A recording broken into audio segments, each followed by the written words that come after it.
Jadi tidak semua yang dipinta itu dikasih, tapi diijabah sama Allah. Dijabah dengan dikasih ganti tadi. Ini minta apa ibu-ibu biasanya? Minta sembuh dari penyakit. Minta sembuh dari penyakit. Tahu-tahu sampai mati penyakitnya tetap.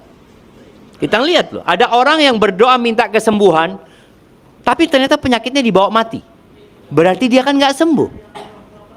Loh, terus gimana jawaban dari Allah? Jawaban Allah itu satu dari tiga hal. Yang dipinta dikasih, atau jawaban dari Allah itu diganti. Diganti dengan yang lebih baik tentunya. Boleh jadi ada musibah lebih besar yang akan menimpa dia. Allah palingkan dia dari musibah itu. Kita tahu-tahu di jalan hampir nabrak, nggak nabrak jemaah.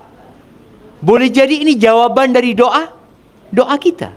Kita minta sesuatu, minta sembuh, tapi nggak dikasih sembuh, tapi diselamatkan dari bencana yang lainnya. Itu jawaban dari doa kita. Atau dikumpulin sama Allah. Setiap doa dikumpulin jawabannya itu sebagai amal soleh. Soalnya dia lebih butuh itu di hari kiamat daripada dikabulkan di dunia. Jadi lebih baik mana? Yang dikabulkan di dunia, apa yang dikumpulin di akhirat? Kita biasanya minta dua-duanya kalau bisa Ustaz, di dunia sama di akhirat. Makanya di doa terakhir ini, setelah kita minta semua kebaikan, berlindung dari semua keburukan, terakhir ditutup wa as'aluka an taj'ala kulla qada'in qadaitahu li khairan. Aku minta ya Allah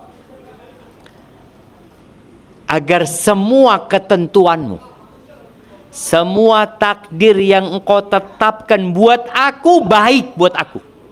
Baik. Karena tadi boleh jadi kan sesuatu yang kita tidak sukai. Tapi boleh jadi yang kita sukai itu buruk buat kita, yang kita tidak sukai itu baik buat kita. Maka kita minta sama Allah, apapun takdirnya jadikan itu baik buat aku ya Allah. Maka semoga kita bisa mengamalkan doa ini. Kapan dibacanya? Bebas. Tapi usahakan ketika membaca itu, membaca dengan menghayati maknanya. Karena Allah tidak mengabulkan doa kalau bersumber dari hati yang lalai. Kita baca tapi hati kita ke tempat lain. Maka tolong kalau minta itu benar-benar memohon kepada Allah Subhanahu wa taala dengan penuh penghayatan.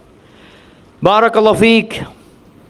Itu hadis yang Nabi ajarkan kepada istrinya Aisyah radhiyallahu taala anha, dan kita yakin ya, Aisyah mengamalkan dan memohon kepada Allah.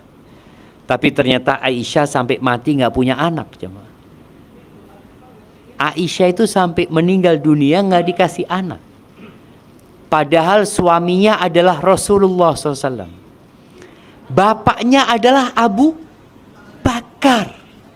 Nanti kalau bicara doanya mustajab, ya mustajab lah doanya Nabi, doanya Abu Bakar, doanya Aisyah sendiri. Tapi Allah nggak kasih. Pasti dikasih ganti yang lebih baik. Sampai hari ini ada kira-kira 2000 hadis yang diriwayatkan dari Aisyah yang umat merasakan bagaimana berkahnya Aisyah radhiyallahu taala anha. Boleh jadi karena Aisyah nggak ngurus anak, ya nggak sibuk sama anak, akhirnya dia sibuk mengajarkan ilmu yang dia dapat dari rumah Nabi Muhammad sallallahu alaihi wasallam. Maka terus berbaik sangka sama Allah ketika yang engkau inginkan tidak dipenuhi, tapi yakin diijabah sama Allah dengan dikasih ganti yang lebih baik.